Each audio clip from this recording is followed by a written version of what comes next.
boys and girls. The name of our story is Cuddly Dudley by Jez Albaro.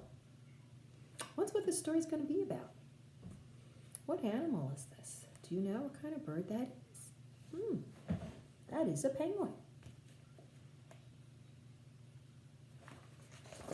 Cuddly Dudley by Jez Albaro. He wrote the story and he drew the pictures. Dudley loved to play. He loved to play jumping, diving, and splashing, but most of all, Dudley loved to play, all by himself.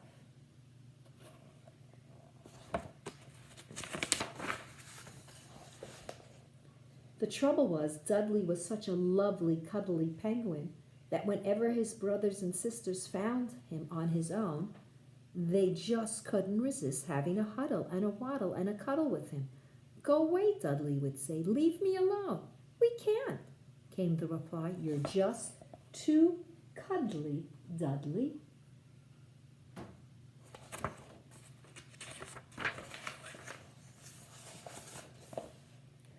"I'm fed up with all your huddling and waddling and cuddling," said Dudley one day. "I'm going to find a place where I can play all by myself."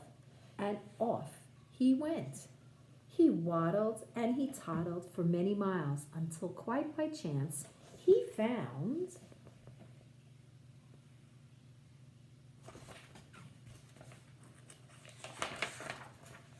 a little wooden house that looked perfect for a penguin.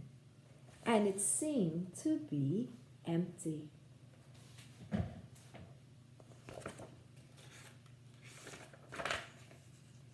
"At last," said Dudley, "a house of my own, a place where I can jump around all day without being disturbed." Just then came a rap, rap, rap on the little wooden door. "It is us," said two of Dudley's sisters. "We followed your waddle prints. Can we come in?" "No, you certainly can't," said Dudley. "I'm very busy and I don't want to be disturbed. So please go away." And he shut the little wooden door and was alone once more.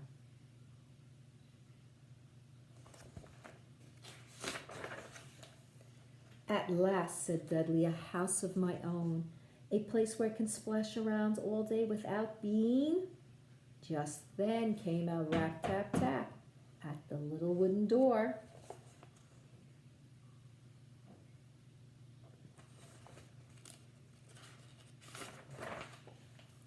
"It's us," said his brothers and sisters. "We followed your waddle prints. Can we come in and—" "No, you certainly can't," said Dudley. "I don't want to huddle and waddle and cuddle.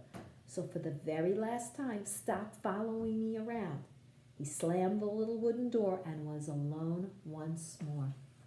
"At last," said Dudley, "a house of my own." Bang, bang, bang went the little wooden door. "That does it," he said. "When I catch those penguins, I'll—"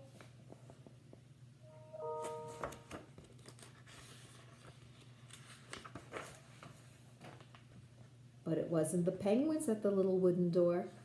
It was a great big man. "My word," said the great big man. "What an adorable penguin. Give me a cuddle," he cried, and chased Dudley all around the house and into the snow.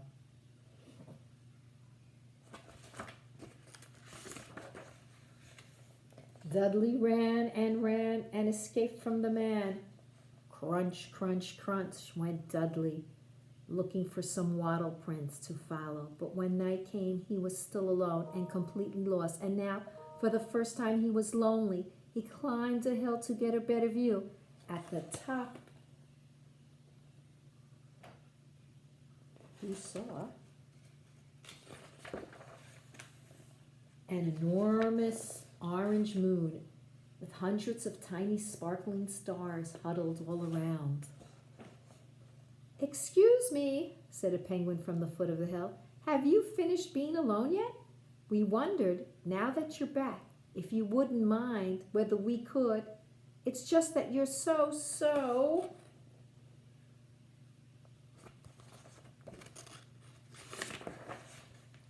cuddly," shouted Dudley, and he bounced down the hill as fast as he could. Then Dudley and all his brothers and sisters had the best huddling, waddling, cuddling session that they have ever had until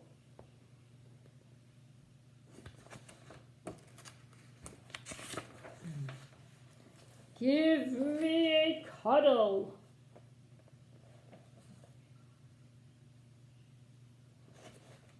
Who is that?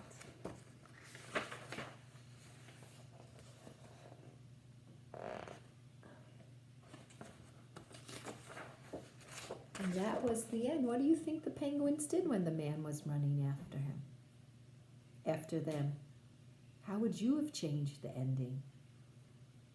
I hope you enjoyed our story. Can't wait to see you again. Bye.